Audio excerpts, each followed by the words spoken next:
is important for everybody because a good open house can allow you to recruit lots of members. And with Tim's help, we have found panelists who have put on very successful open houses and gotten members from those open houses. So I would like to introduce Tim, who could introduce us to all of the panelists. Thank you, Jennifer. I greatly appreciate that. And I'm going to introduce you to the panelists, and I'll describe a little bit of what I know about what they have done. So we're going to start with San Francisco Downtown Toastmasters. And our club president is Kat Gordienko. And I'm looking for our Vice President of Public Relations, who is Luke Fitzpatrick. He may not be here. They've added 7 members, gone from 12 to 19 in the month of January. So they have some great insights about what to do to get people there, and once you get them there, how to keep them. Our next club is going to be Pucksters, and we have Terrence Eng, who is the president of Pucksters. They are, I believe, a partially or completely corporate club. Is it partly or completely? Partly. Partly. And they are part of the Public Utilities Commission. And I believe they got a commissioner to come and speak about how public speaking had impacted their career.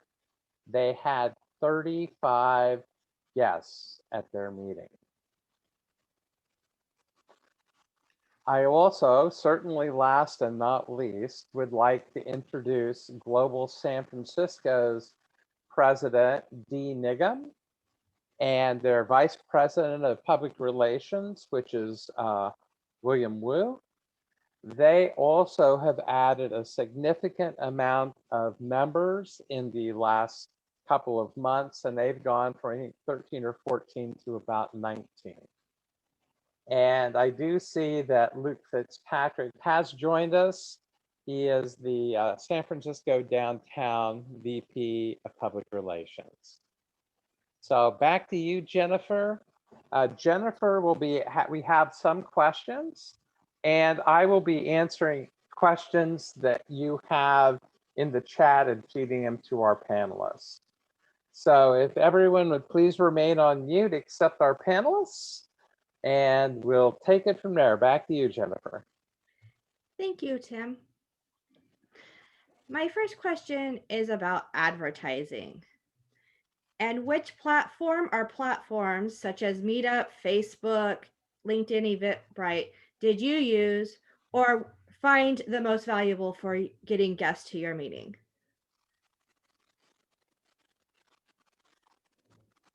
I can take this one, being the VP of Public Relations. So we used a number of social media platforms to get the word out for our open house. The most successful one we found was Eventbrite. So we have a standing weekly Eventbrite meeting, which we get a trickle through normally, but we created a special bells and whistles open house Eventbrite, and we saw the most interest through that. We also created a Facebook event, which was useful because members could say they were attending and invite their own friends. And we linked to that through our Twitter and WordPress websites. So Twitter, WordPress, Facebook, but particularly Eventbrite. Well, thank you, Luke. Would anybody else on the panel like to add to what Luke said if they had success with a different platform? I agree with Luke, and I believe Eventbrite has been the most successful even for us. This was the 3rd open house since last January, and we've seen the most people come through Eventbrite. Last year we had more success when people were coming in person. In the in-person meetings, we had actually about 20 people come in for the open house, and about 5 or 8 of them showed interest, and then the same number, 5 or 8 were able to join us. This year, because we've had meetings through Zoom, we've done more aggressive marketing through Facebook, through Meetup, and through Eventbrite. And I believe that they do go to Meetup and Facebook, but eventually they sign on through the Eventbrite channel. So. Well, thank you, Dee. Tim, you're muted. Well, I think Will did some Facebook advertising too. Maybe he would like to talk about that a little bit. Sure. So, like Luke mentioned, we also use Facebook as one of our advertising platforms. And the reason we use Facebook is because everyone's familiar with Facebook. And we use it almost every day. Our friends are connected to it, we're connected to it, sometimes even our work's connected to it. So, aside from doing the ads with Facebook, it allows us to kind of filter out who our audience is that we want to target. Facebook allows you to target audiences within a specific age group, within a specific zip code, area, internationally, wherever. There's so much that you can do using Facebook. Now, the only downside that I see with advertising on Facebook is that it does cost some money, and it's as cheap as $10 for whatever time frame that you want. They usually kind of split it up, and they give you an estimate on how many people you expect to reach for the amount that you are spending. So the more money that you spend advertising, the more people you will reach. That's usually how it works. And so unfortunately, we were able to kind of reach a pretty large audience using Facebook, but the number of clicks, meaning the number of people that actually interact with our event page to sign up to join our open houses, isn't so great. Now, I think this is a very experimental platform for us. Maybe we're not using it properly. And there are definitely many other strategies that can be used in order to better utilize this. As I'm not a very marketing or PR oriented person myself, and it's only through Toastmasters I've been experimenting with this. So thank you guys so much. May I add a little word on Facebook advertising? I do know that employees of Facebook get advertising credits sometimes. So if you have members who work for Facebook or good friends who are willing to share their extra credits, I think that could be a good usage of advertising platform. We actually have a couple of Facebook clubs, one in process and one that's already going. So. Well, thank you for the advertising information. I find it really useful. I agree with Will. I'm not a salesperson, and I'm learning sales skills through Toastmasters. One thing I've heard clubs doing is they have been targeting past members because they know that people who loved Toastmasters in the forum because of changes in their life at that time they left, but they still kept in touch with them. In your open houses, did you target any of these past members?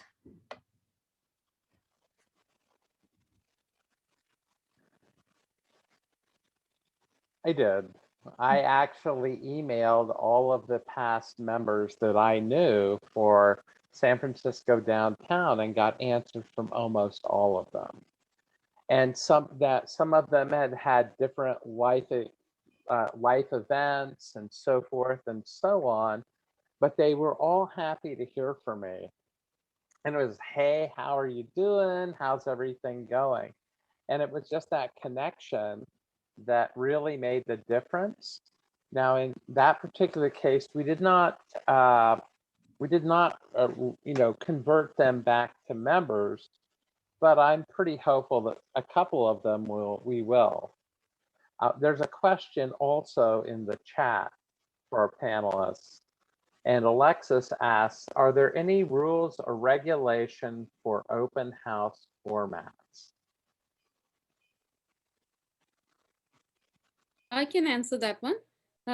For our club, we try and focus on making that particular meeting. It's the regular global San Francisco Toastmasters meeting that we host, but we try and focus on positive experiences that our members have had. So our icebreaker will focus on positive questions like, what have you learned through Toastmasters, or how has it helped you grow? And so then everybody gets to participate and everybody gets to talk in that 1 minute or 2 minutes. And so that sort of puts everybody, starts off the meeting.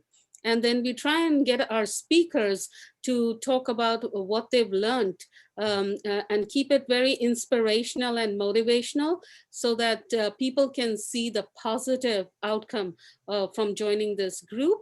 And table topics is again similarly geared to make sure that it's on some kind of a positive message, and the questions are more around growth centered on how they were able to grow through Toastmasters. So that sort of keeps the focus on why it's important to join a place like Toastmasters, and it sort of highlights the importance of our club. And that's what we tend to do.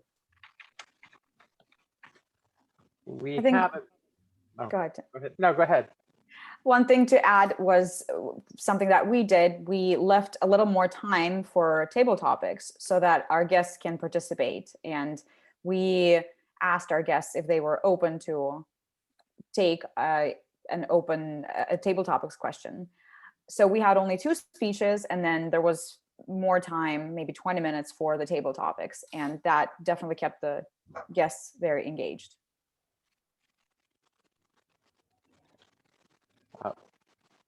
Does anybody else have anything to add? We have another question in the chat. From John, he has asked, has anyone else implemented the tool, the one-page marketing plan? If so, what were your thoughts on it?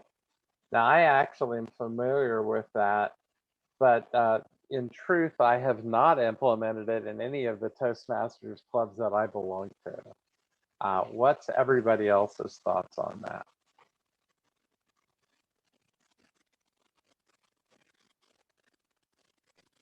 Like you, Tim, I've heard of one-page marketing plan, but not through Toastmasters.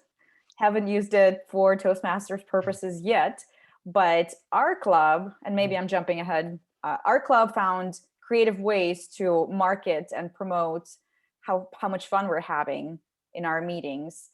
And we created a video recording of a remake of a song. So our club name is San Francisco Downtown Club, and we took Uptown Girl words and lyrics and music and decided to sing it in a different way. And so we recorded the entire promotional video and shared on different social media channels.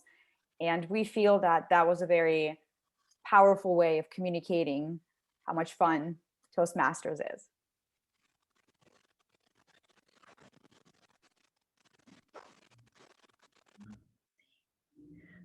Would anyone else like to add on the one-page marketing? So I haven't really seen this tool, but this is the first time I'm hearing about it. But the one-page marketing tool seems to appeal to me just because these days we are so inundated with information and so many things come to us at the same time that it sounds really attractive. If you have something that talks about a club's plans and the opportunity you have out of becoming a member of that club, and it talks about it in one page, that sounds really attractive to me because it's like, it lays it down right there. And I think Will, our membership our membership officer, he did it really well. He put down the entire, the aims and objectives of our club, and very succinctly. He mentioned that we can network, we have the opportunity to grow. And so he found certain keywords and that are associated with public speaking. And he made that the agenda, and like he highlighted that on his marketing page. And that sort of really helped us capture the attention of all the people who did come in. And if Will can talk more about his keywords, I'd like to hear that. Thank you. Thanks, Dee. Oh, this is funny because when someone brought up the one-page marketing plan, I wasn't entirely sure what it was. But now that I've heard it from you guys, it sounds like the flyers that we normally create for our open house sound like the marketing plan. So through each of our open houses, we try and create some very interesting content. Usually, some sort of like a one-page flyer with what the open house is about, what time does it start, and what you will get out of it. Now, I wish I could really share this piece of work with you guys so that you guys can kind of get an example and see what I took the time to design. And from the feedback that I've gotten so far from our members, they seem to really like it, and the people that they've shared it with really like it, and they think it's pretty professional. Is there a way that I can share this with you guys? Yeah, I'm getting ready to get that, handling that now. Give me 1 second. So I'm just looking for your name, sir. Oh.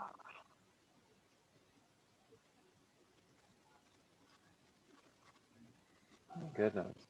You should be able to share now, Will. Yep, thanks. Okay.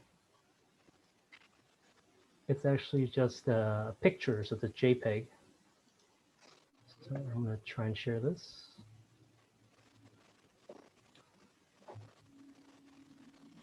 So this flyer here, I actually designed it recently for our open house on the 19th of January.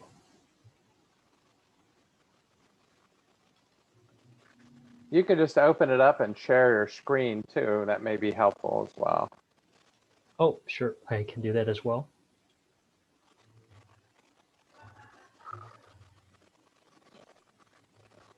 Okay, can you guys see this? Yes. All right, great. So I'm going to talk about this a little bit.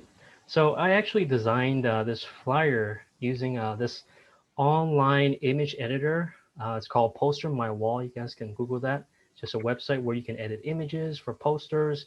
They have many different types of templates for different projects. So it's more than just a place to create flyers. So Poster My Wall, they have these designs that you can use, and they also have it already formatted. So you can kind of just insert the text that you want. And in our case, I tried my best to follow the Toastmasters branding manual of using specific fonts to kind of match the branding.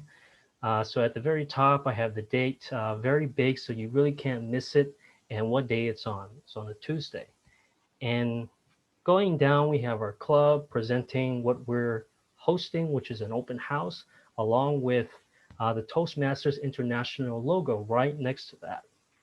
And then next, the catchy phrase of our flyer is actually experience the most positive, life-changing speaking program of 2021. And you can sign up for free because people are always wondering, do you have to pay? How much is it going to cost? Well, we want you to know that it doesn't cost anything.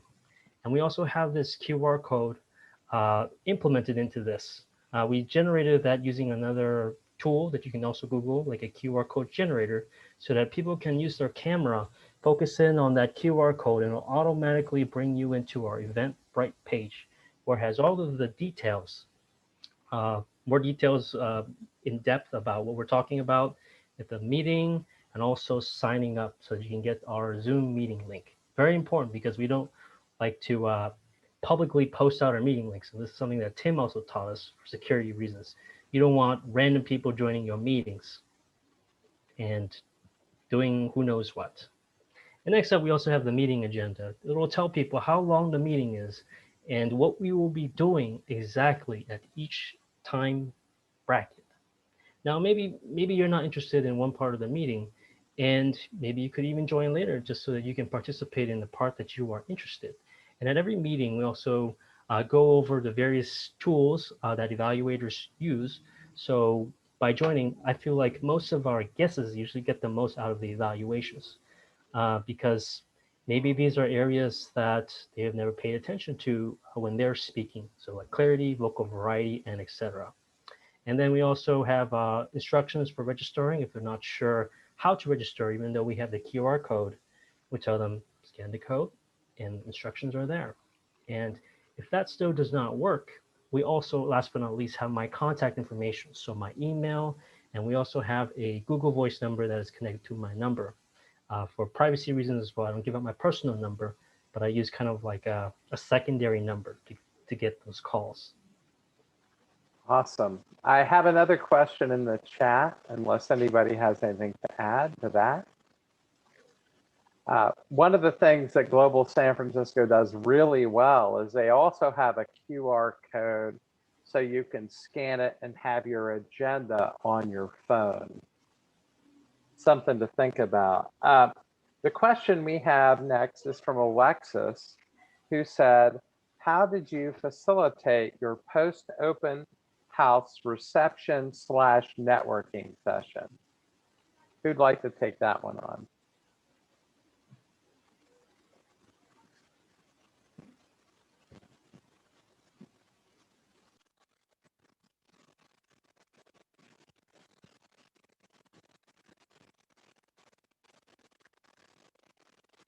Dee, would you like to talk about that one a little bit? I know we do some pretty fun things in Global San Francisco.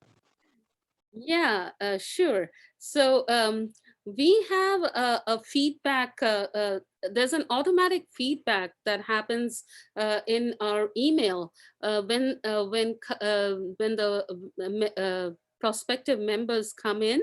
They actually can write back and provide us feedback on what they thought about the meeting, and and sort of send out feelers if they're really interested in joining, or what is their take on that 1 hour session they attended with us.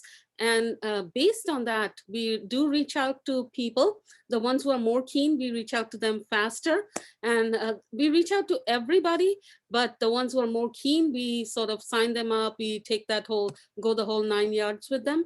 The ones who are slower, we tend to send out several emails and see when they can join in at what, according to their convenience.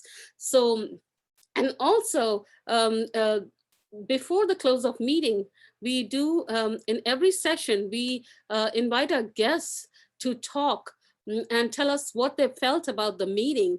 And that's a really good opportunity for all of us to network and find out more about the people visiting us. And we actually try to get their contact information. We try to see what they felt about the meeting.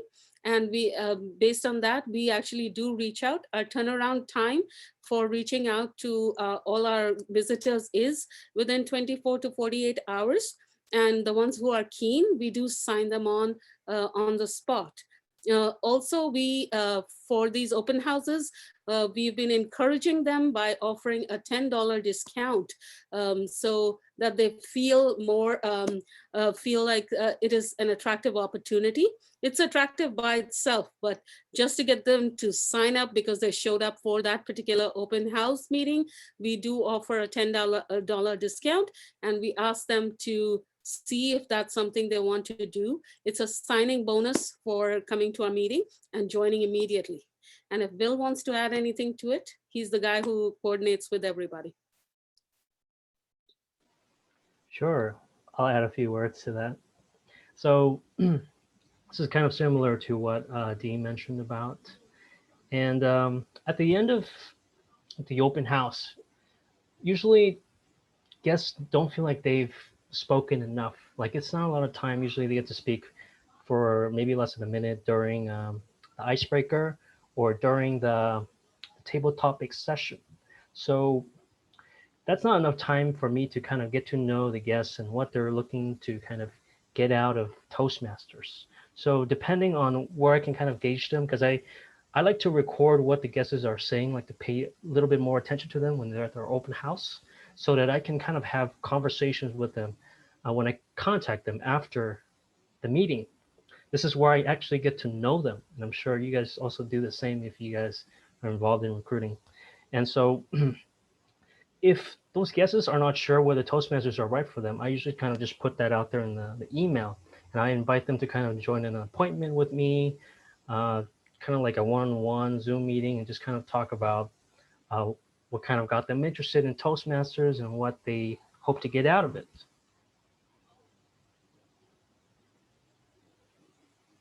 Thank you, Will. Terrence, you haven't said a lot. I'm sure you must have at least a couple of ideas on some of these things. Yeah, so with us, the first thing you need to think about is how do you attract people to your meeting? And to get to that point, you have to think, who is your target audience? So for us, I would say about 80% of our members come from our workplace. So to attract those folks, we wanted to get a really good speaker. So we got one of our commissioners. And if you're not familiar with our organization, our commissioners are the highest ranking employees after the president. So that really draws people in. They say, oh, I want to hear the commissioner speak. I want to learn about their life and their public speaking experience and how they prepare for a speech. So that was the first thing in how we attracted people to come to our meeting.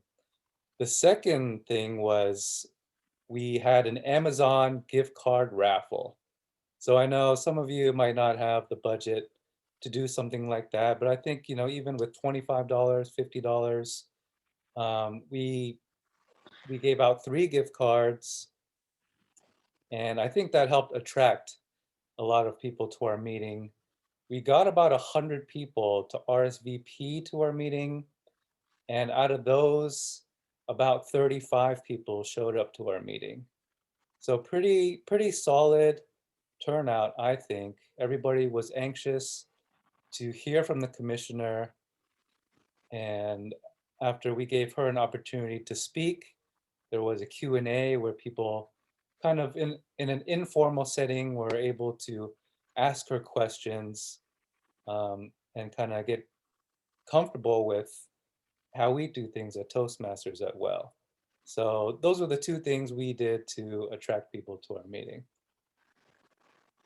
That was awesome, Terrence. Thank you. We have another question in the chat from Elena. And that question is, what is the official Toastmaster policy on third-party gift certificates? Technically, to be honest, we are not allowed to use gift cards or gift certificates from per Toastmasters International.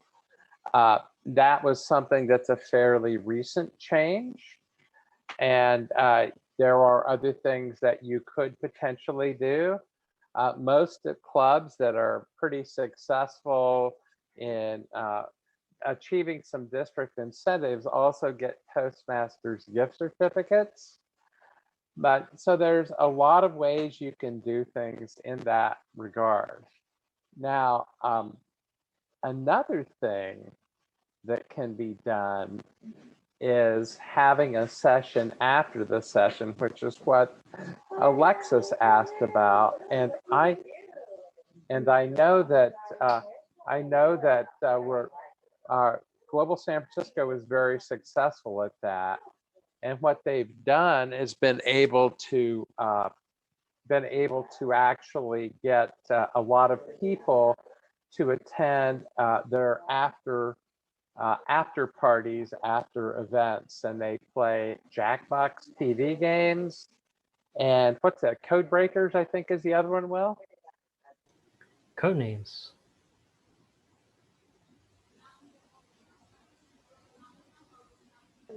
Codenames. I'm sorry about that. Yeah, and I had never played either and thought it was. You muted yourself, Tim, and we didn't hear the last of that. Yeah, I played it too and had a great time with it. Jennifer, it doesn't look like we have any current questions in the chat. Why don't you go ahead and ask another one? Yes. You guys have mentioned having people speak. I know that Terrence gave an example of why they had the commissioner speak for their organization. But for the community clubs, I believe it was Global San Francisco, so they chose an icebreaker for their open house. Can you please explain a little bit about why you choose certain speakers to speak?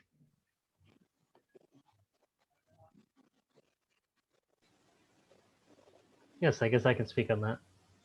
So at our open houses, we try and kind of mix in our number of speakers. So we have two speeches.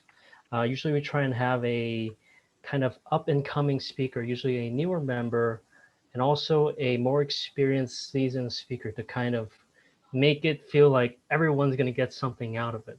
And the new speaker tends to kind of fit in better with the newer members because newer members, they're very cautious, they're very anxious, they have a lot of anxiety, They want to feel welcome when they see it. There's people like them at the club who are trying to improve. And then the more experienced speakers kind of give everyone the idea of, wow, this is a person that I can be if I continue down the line with Toastmasters. This is kind of the end result. So I think that's a great picture to paint for anyone who doesn't know what Toastmasters is all about. Thank you. Well, that's a great example, and I like that reasoning. Would any other panelists like to share how they chose their speakers? I want to second the approach that San Francisco Global took. We also picked one experienced member and one newer member. And for the purposes of variety, the speeches were very different. The experienced member talked about his journey with Toastmasters and was able to provide examples from personal, professional lives and how Toastmasters helped him. And a newer speaker, she actually did a stand-up. And it was a lot of fun and a very unconventional way to show that in Toastmasters, there can be many different kinds of formats and all of them are welcome. Thank you. We have another question in the chat from Barry. Let's see. Well, yeah, and it says, other than the obvious follow-up with prospective members who attend the open house, such as sending a membership application form material specific to the club, have any of the clubs posted something on their webpage, social media, reporting on how many people attended the open house and what people missed who didn't attend? How do you decide what to post after the fact?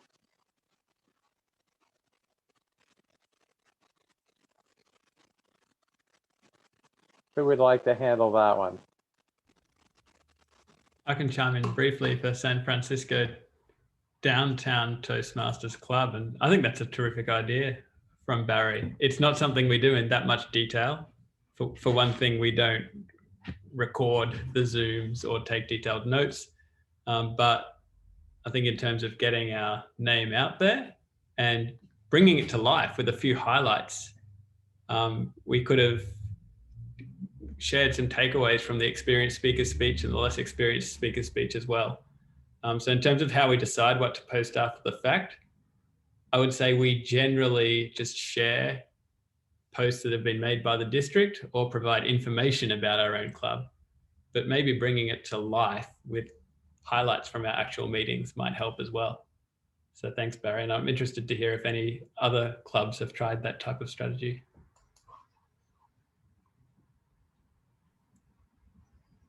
Yeah, it sounds great what you suggested, and I think that makes sense to do some sort of a follow-up video or some sort of a follow-up post on Facebook where we post regularly for Global SF, but we haven't been doing that.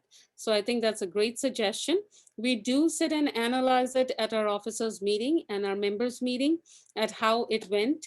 And we do take suggestions from everyone to see what they have to suggestions for improvement for the next open house. But no, we don't do any kind of post open house follow-up on our social media. So I think that's a great suggestion. And I think I'll remember that for next time. You know, one thing that I've seen in some of our clubs, especially in Global San Francisco, is we have some really good programmers there. And sometimes they will not be enthusiastic about some of the paper forms, and they will go in and create that as a little application so that you can enter all of the same information into that form. You can print it out and it looks like it's on the official form. And that is really helpful because then you can say, here's a link, we'll text it to you, fill this information out and Venmo us the money, which is what I've seen happen a number of times. So kudos to people, you know, we're a tech mecca. You got to find those folks that can help you.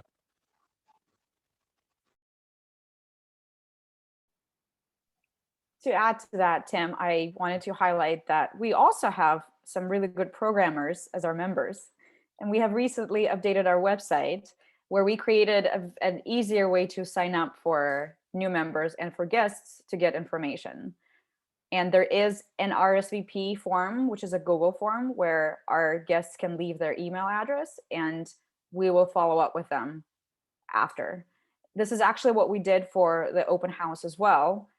For the guests to register and receive the Zoom link, they first needed to fill out the RSVP Google form, and then we would send them the link once we know their address, email address. And another thing I wanted to mention was for networking and answering any questions purposes after the meeting is done, something that we do always during regular meetings or after open house, we stay on. And usually it's the club officers who stay on for any guests who have any questions. And when the official meeting time is over, people don't feel like they're obligated to stay around for more, but it gives them a chance to network, to find out more about the club, and to sign up once they have their questions answered.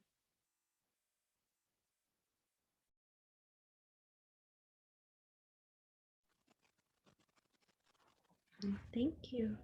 Back to you, Jennifer.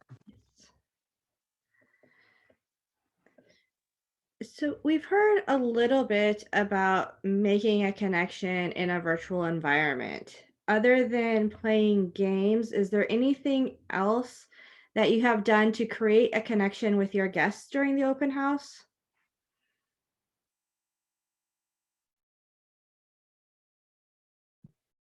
For us at Global San Francisco Toastmasters, we have throughout the meeting, we encourage our guests to talk. So first is the icebreaker, where everybody gets to make an introduction about themselves, a very brief introduction, but they get to talk about themselves and what they do, and they get to answer the question that's posed for that icebreaker. Then we have the table topic sessions where we encourage everybody who's not a speaker to come in and give us their input on that question. And at the end, we make sure whether they are interested or not, we make sure that everybody gets a chance to give their feedback, especially the guests. And post the meeting, we have a follow-up form that Kat mentioned that they fill out. And then our VP membership will reach out to all the guests, and we have them go over their interests one-on-one. They can do it online or over the phone. And then based on their interests, we encourage them to join our club. And once they join, then they sort of take off right from there.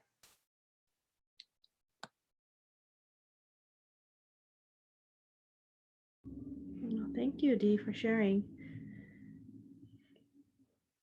Tim, you're muted. The mute monster has gotten me again.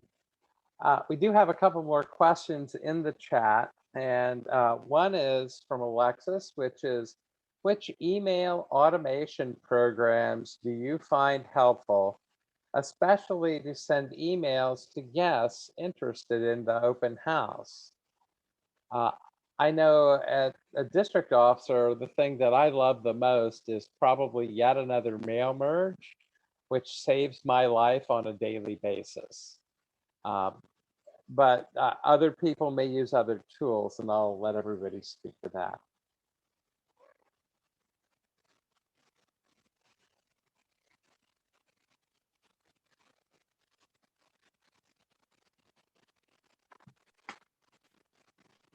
So I'm not a techie, but I think mail merge sounds the best to me too. And the best part about Global San Francisco email is I have to do very little over there. It automatically responds to all the emails coming in. And unless they have very specific questions that we cannot answer during our regular meetings, I take the trouble to actually answer those. But otherwise, all the general information is inputted through an automatic form that goes out to everybody who reaches us. And I think mail merge is what we use.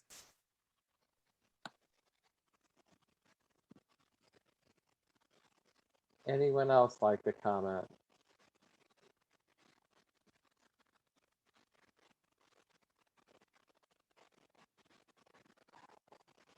The other question that we have, which is on, are there opportunities for this group to advertise in the district newsletter? And I believe I saw our public relations manager, Joe, on, so he would be the best suited to answer that particular question. Hey there, everybody. For that question, I would say that we need to take a look at it. I'm thinking about reworking the monthly emails that we're sending out. We're thinking about versioning them for officers in one version, and then the broader team, broader membership base in the other version. It's something we haven't quite come to a full conclusion on. But what I would say would be that there are a few channels, and I was thinking it might be helpful for me to just do separate webinars or discussions with VPPRs and so forth across the district on these things. I think I've been listening to some of the discussions, and you guys are already right on track with some of the tools like Meetup and Eventbrite and Facebook. Those ones for sure are good channels. Meetup sends a lot of emails. Sometimes that's actually a detriment. But it definitely reaches everybody that's out there. And a lot of those people are beyond our district. In other words, they are not yet members. So that should be a good list as well. The other thing that I'm taking a look at is we don't currently have a place on d4tm.org for people to publish things at the club level as well. That seems to be a legacy, and we'll need to take a look at that to see if that would make sense to do something there as well. But I'll need to have a discussion with the webmaster because right now things are kind of manually posted. But I'd say for now, you're good, good places to go. I see a ton of stuff out there for Toastmasters on Meetup and even beyond our district and on Eventbrite. And Facebook. Those are definitely some core channels for everybody. Thanks, Joe. One of the other things too that we are having at our Toastmasters Leadership Institute on the 27th is we brought in a social media expert. It's what she does for a living. And she's going to talk about how to also use LinkedIn and Instagram to promote either your Toastmasters club, your business, what have you. And I think that's going to be really helpful so that and the reason I suggest LinkedIn is all the generations use LinkedIn, whether you're 20 or you're 60, you use LinkedIn for business networking and things of that nature. We do have a LinkedIn page, which we finally, after a couple of years, got a hold of and got the password to. So now that's passed down from PR manager to PR manager. But remember, that addresses everyone because every generation uses LinkedIn.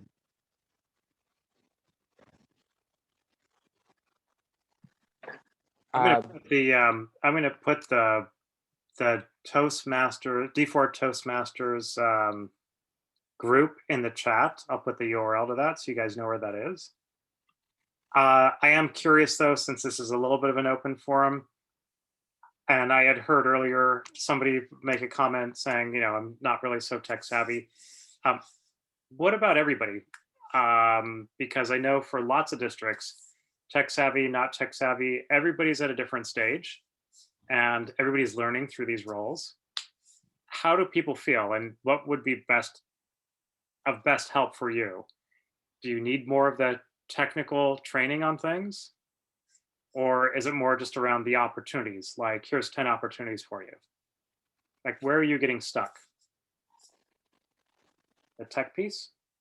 I think the technology, getting some kind of a refresher on technology every now and then would really help us.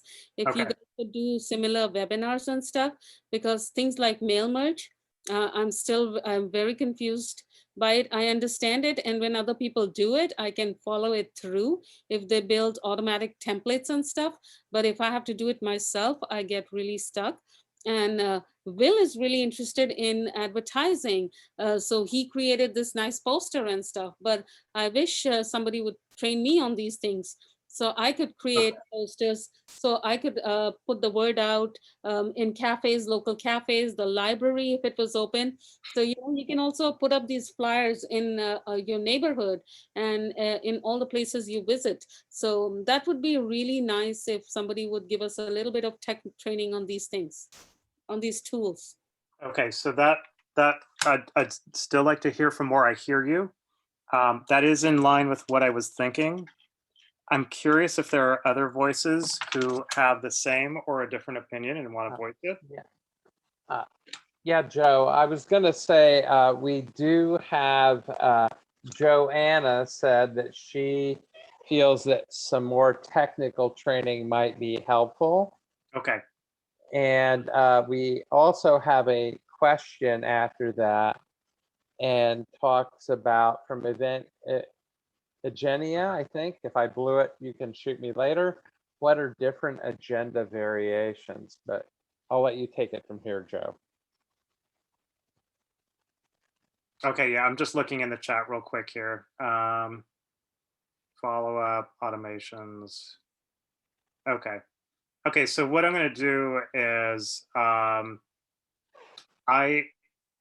also going to take a guess because I've sometimes like I'll create maybe a video and I'll post it and then that's it.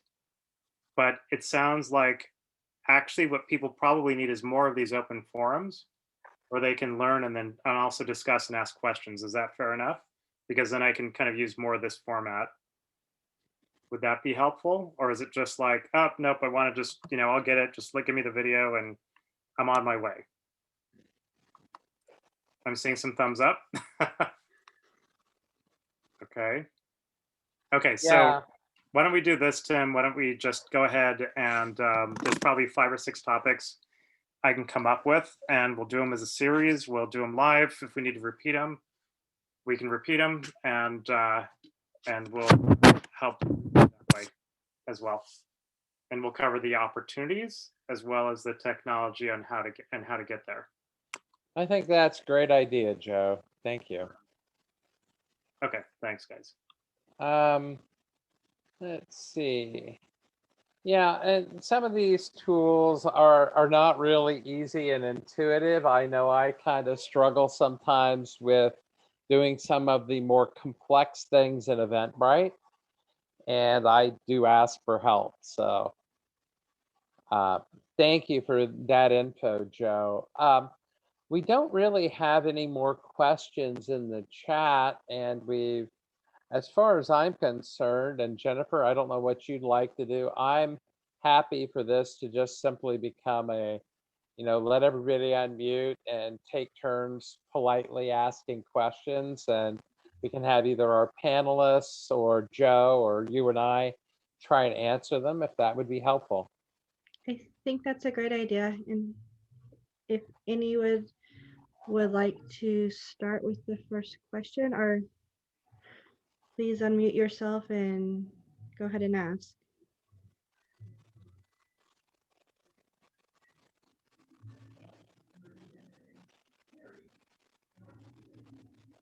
I've just posted, since it's a silence right now, I've just pasted the link to the LinkedIn group in the chat. You guys are welcome to go over there, request access. And I've actually tried to add people from D4 before, but the challenge was the emails that I have are not necessarily what people are using on LinkedIn. So then what happens is I can't find you. So right now we're stuck with like you requesting access rather than me just adding everybody. But that's the link in the chat for the LinkedIn group. Just so you have it, and then we can kind of go from there. I have a question for you, Joe. Okay. One of the things that we talk about, because we've had people ask about being able to publicize some of their events. Now, obviously, co-organizers on Meetup, which should be most of your vice president of public relations, but I believe that there's a code, I think it's at D4TM for both LinkedIn and Facebook, that if you add that to your post, then it will show up on the District 4's LinkedIn or Facebook page. Could you explain that a little bit more? Yes. Typically what will happen is I'm actually just furiously approving people into the LinkedIn group, by the way. Typically what will happen is if you put a post out on your own Facebook or your own LinkedIn, and then you mention, then what will happen is that'll generally tend to go into that other person or that company or that organization's feed. And then other people will see it in that feed as well. Of course, then you can also use hashtags. We don't actually have an official hashtag for D4TM. I am reluctant to create hashtags because then it's only about, if you create a hashtag, then you might be the only one using it and you might be the only one who knows about it, despite how many times you try to put it out there. But you can also get in the Toastmasters feed by using hashtag Toastmasters, or let me just double check here, because I can go into my own LinkedIn, and I've just approved a bunch of people into the group. So I can also, let me just go into LinkedIn real quick here. And actually I had a scenario today where I commented on someone's post and it went into their feed and it also notified them. And I don't know if everybody's familiar with that or used to using that, but that's something that you can do. And the person actually just commented back to me, direct messaged me, and then we had a conversation back and forth on email. So that's the type of thing that you can do on LinkedIn and on Twitter and on, I believe, on Facebook as well. So that's just something to consider also. Give me a second and I'll try to do like a real quick demo. I'm just trying to find one that maybe is going to be a little bit more relevant. Otherwise, if there are other questions you guys want to take, we can come back to it as well. Tim, I have a question for you. You mentioned an event on the 27th. Can you elaborate on that, please? Yes, I can. We have an event. We have a Toastmasters Leadership Institute. And I'll give you some of the sessions that we will be having there. We have club officer training, and opposite of club officer training, we have Tony Siccardi, who's a distinguished Toastmaster from Evening Stars. He also is a Daniel Goleman certified emotional intelligence coach and trainer. And he and another colleague are going to present on emotional intelligence for leaders.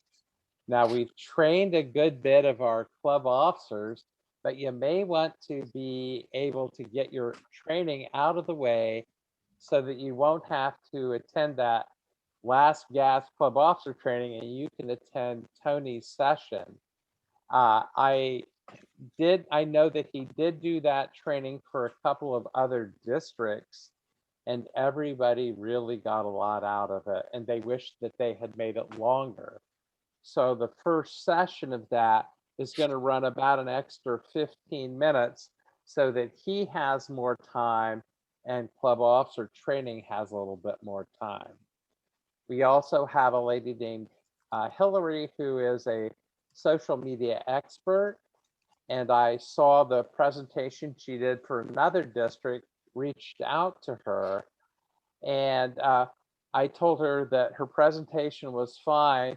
If we can have 10 minutes of that and we can do a much deeper dive into Instagram and LinkedIn, I thought that would be really helpful. And she's like, absolutely. We also have one event that will be from someone from Jennifer's team for the club growth, and they're going to talk about different things.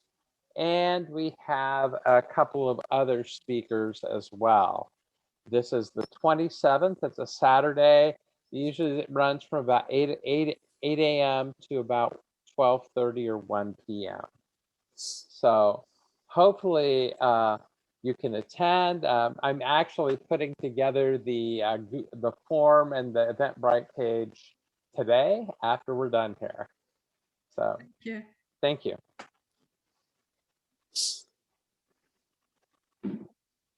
I have a question, and I'd like to ask all the members, now that we are available online and our meetings are available online, members from anywhere in the world can join us. So what are your thoughts on adding international members to our clubs? And if so, how would we go about charging them and all those things? Like not a detailed discussion, just a broad discussion. You may want to check with Jennifer on that.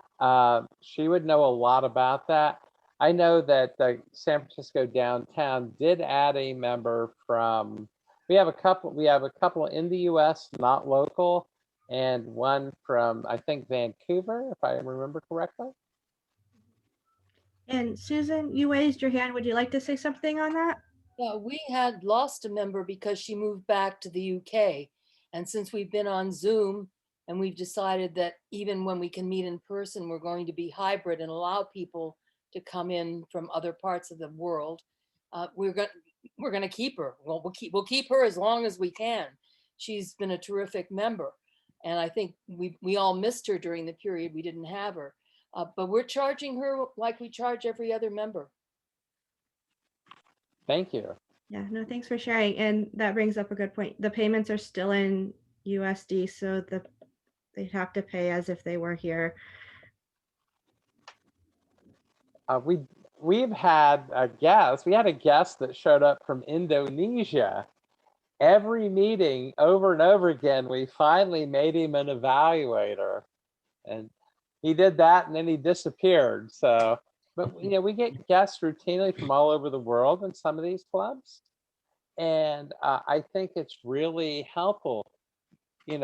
One of the other things to realize is that you may want to start a club, and Jennifer would be your person when it comes to that. And online clubs they can start here, but you could have members throughout the world now.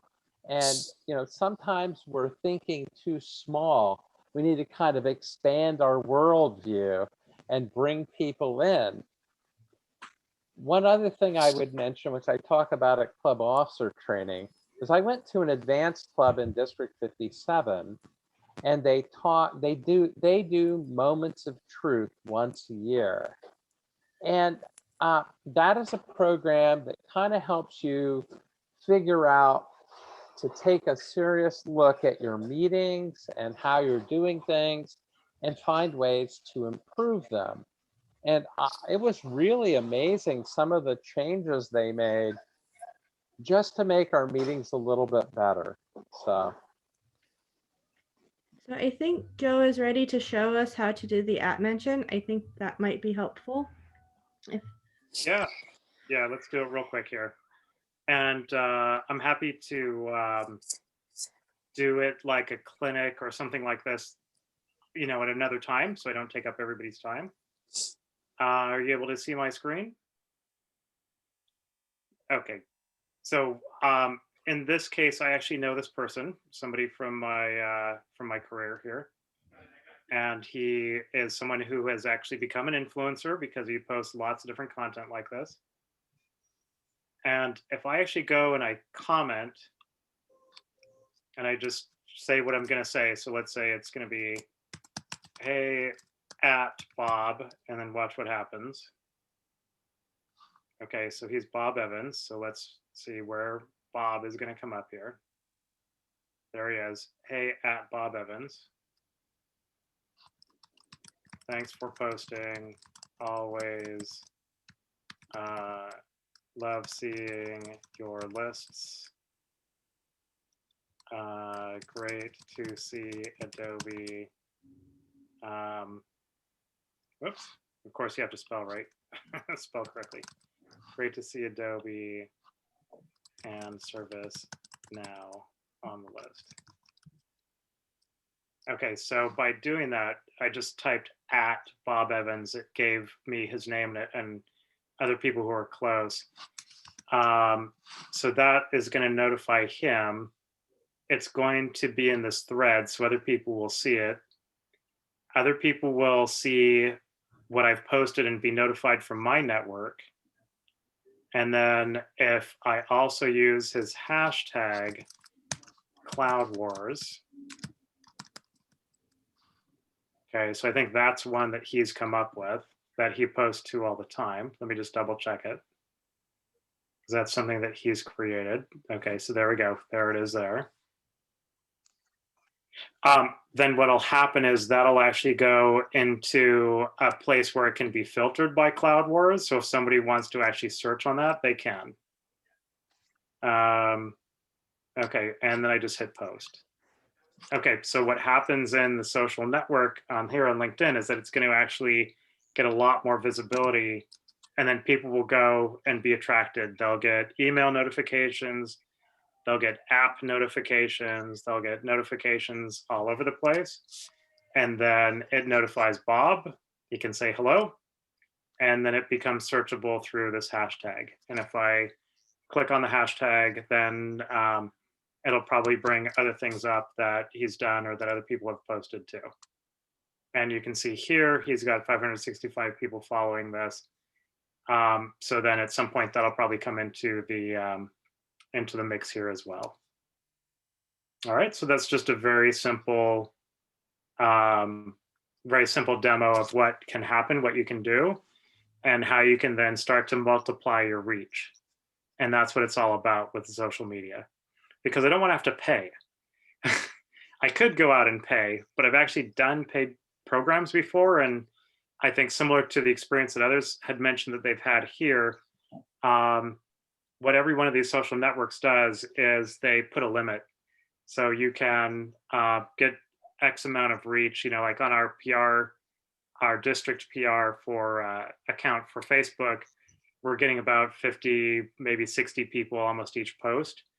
But there are a lot more people out there that are interested or that we could reach. So we have to find little tricks and ways to get more people to be able to see those things without paying, if we can get there.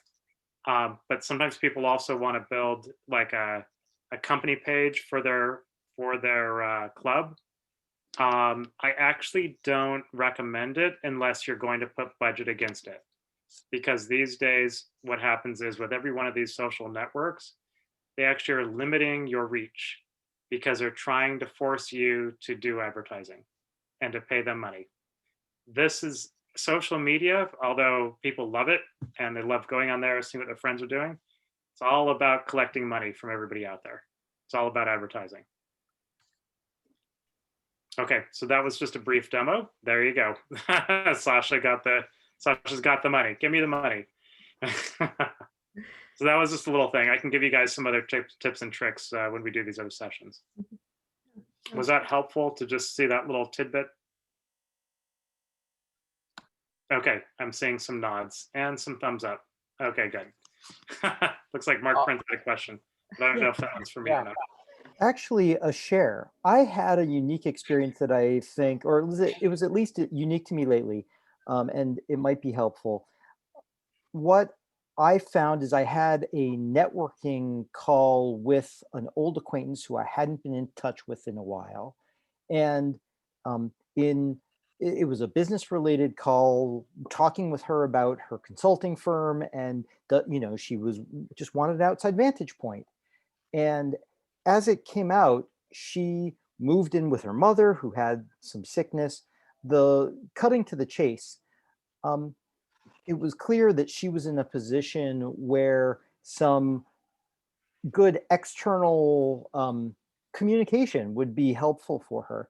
And so this was a friend. It wasn't even an idea. It wasn't even an idea to sell her on Toastmasters. However, I asked her, would this be something that might be interesting to you?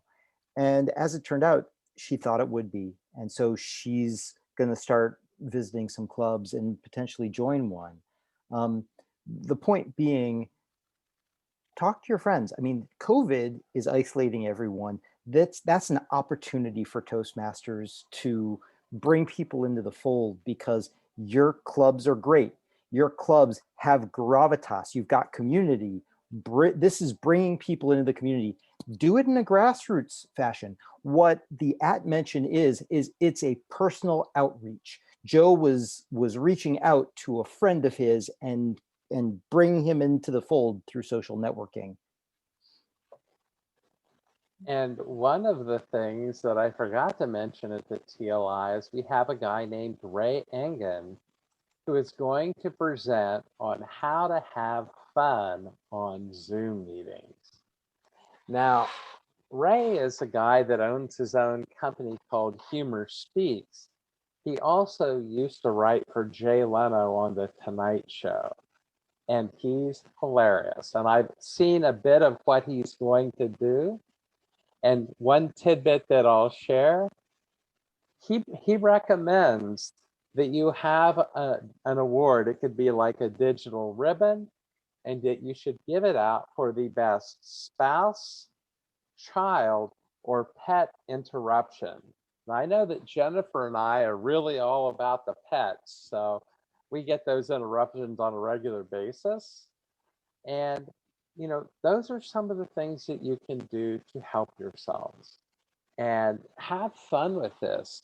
Realize we're all on Zoom and other virtual platforms.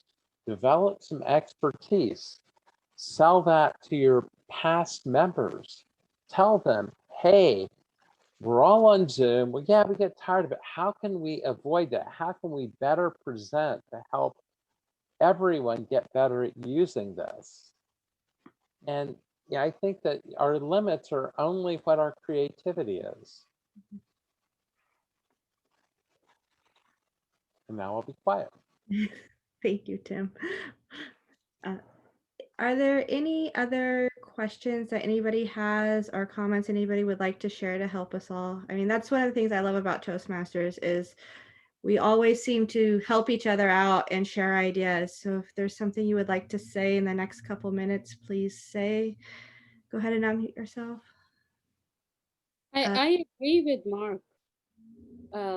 He says that we should reach out, and it's all about personal outreach. And I've seen, and I haven't done that personally, but I've had members reaching out to their friends and colleagues, and we've been able to get a few members with success through that network. and it's all word of mouth. And I mentioned it, but I think I'm glad he brought it up, because I think that's a very powerful tool. When we go out and talk to our friends and colleagues, hey, this is a great club I'm a member of, and this is what I do after work. It's a great way to promote our clubs to people, because it's an informal setting. You're just making a recommendation, and if they like it, they buy it. It's not a sell, but it's like a very informal, and they think it's a fun thing to do, so they come and join us after work. Thank you, Dee. So there's a question in the chat. Can we promote upcoming PR events from Joanna? Joe, I know you touched on it, but would they, how we're going to try to look into revamping the website to do that. And we're rethinking the letters, the monthly letters, but would they be able to mention like in Facebook, the district or LinkedIn? Yeah, that's the best way to do it right now. Same sort of thing. Just like I gave the demo to @mention. I went back and I edited my post that I just made because I forgot to @mention Adobe and @mention ServiceNow. But you can use that. You can definitely use that. Oh, she means now during the session. Well, go ahead and get back to that. Barry has a question, so I want to let him go before we start with the PR. Maybe Joanna can put it in the chat, and then everybody will see the chat. But otherwise, you might have 42 people or 29 people having to do shouting for every one of their clubs. Yeah, that's a good idea. Let's put it in the chat. So I think Barry was also trying to ask a question. Mhm. Yes, several of the panelists talked about at their open houses having one speaker who was a newer speaker and the other speaker as a more advanced speaker. I'm wondering about having a very accomplished guest speaker. Can that kind of overshoot and intimidate some of the potential or prospective members? I think if you had too much of that, that could be. And I think that in both the cases of the two clubs I belong to, which was San Francisco Downtown and Global San Francisco, we didn't want to do that. We had maybe a new up and coming speaker and a more advanced speaker. And that way you get kind of a diverse mix of somebody that was like maybe been in the club for 4 to 6 months and somebody who's been into the club maybe for 3 or 4 years or whatever the case may be. So But it seemed to work. I was just going to add to that.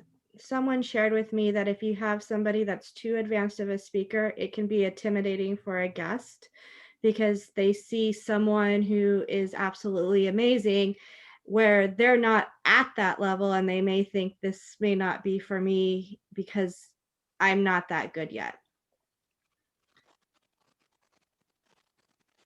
I will tell you, I was a speaker at an open house at one point early on in Toastmasters, and I completely bombed. But actually, it helped other people feel like, okay, great. It's not just me, like, okay, I get it. I understand why you're here. And then the other speaker was one of our past district division directors, I think it was, from last year. And she did a great speech on, forget what the title was, but the whole premise was, wait a minute, you know, you're a Toastmaster. These are the things that you should know. What about eye contact? And she gave stories around that. And what about using gestures? And she gave some stories around that. So she gave a real good one. I also suggest just mix it up. Mix it up, but make it so that people feel comfortable, because that's really what we're trying to create here, is an environment where people don't feel like they're judged or like they're going to be judging even themselves. Trying to make it feel comfortable and real, and a situation where people feel like they can share and they can just be themselves and learn and grow. Thank you. Thank you for sharing that, Joe. So I know Joanna put her event in the chat. If anybody else would like to promote their event in the chat, I would think now is the time to put that in, because think we're wrapping up. Are there any other quick questions that anybody has? Maybe ask our panelists for a parting thought. So would our panelists like to share one final thought?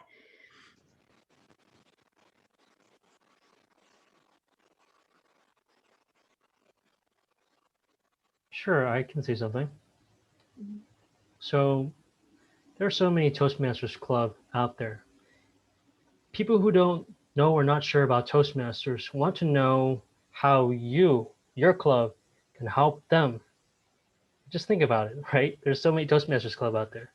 How can your club or you help them? Thank you, Will.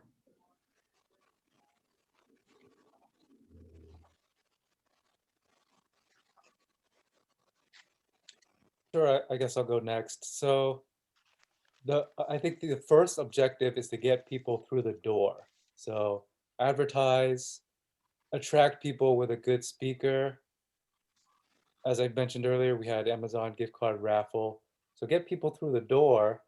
And once they come to the open house, you have to put on a good show. We did rehearsals to make sure that we ran through the agenda, that we fit the time, and it was smooth. So make sure that you have a good show. And at the end of the open house, you need to follow up. So with the RSVPs, we had people sign up with their email addresses. That allowed us to follow up with them and try to push them to come to future meetings. So I'll leave with that. Thank you, Terrence. I think I can go next. Everybody's talking about how it was so much easier to run the clubs and do the meetings in person. And I think it's actually easier to do it virtually. And for me personally, I use Toastmasters meetings every week to stay connected to people during the downtimes of COVID. And we could promote our clubs by saying that this is all about connection, this is all about support, this is all about hearing other people's stories. And today is the best time ever to do so. Thank you, Kat. I can go next. I agree with Kat, and I think I have been a big supporter of online and in-person meetings, because I think we need to back things up. Like when we meet online, we're meeting in a virtual setting, and it's important to meet people one-on-one to really get the feel of the meeting and how to engage in a joint and a group session.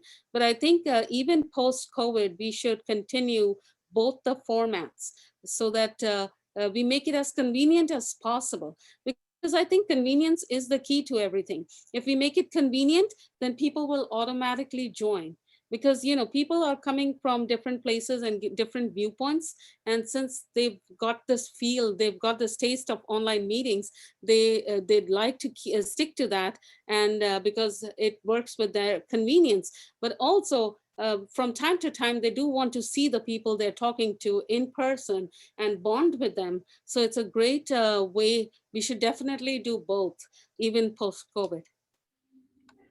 Thank you, Dee. Luke?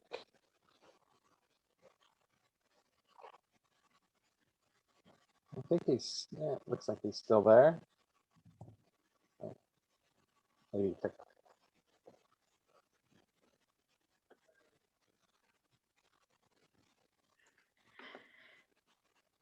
Well, I personally want to thank all of our panelists for coming. And thank you, Tim, for finding these people and helping me put this on. I could not have done it without you. And Thank of you, course, Jennifer. I would like to thank everybody who came, because you participated with questions and wanting to learn more. And I think with Joe, maybe we need to do more of these different areas throughout, and we can all help each other learn some of the technical stuff as well. So I do appreciate everyone. Thank you so much.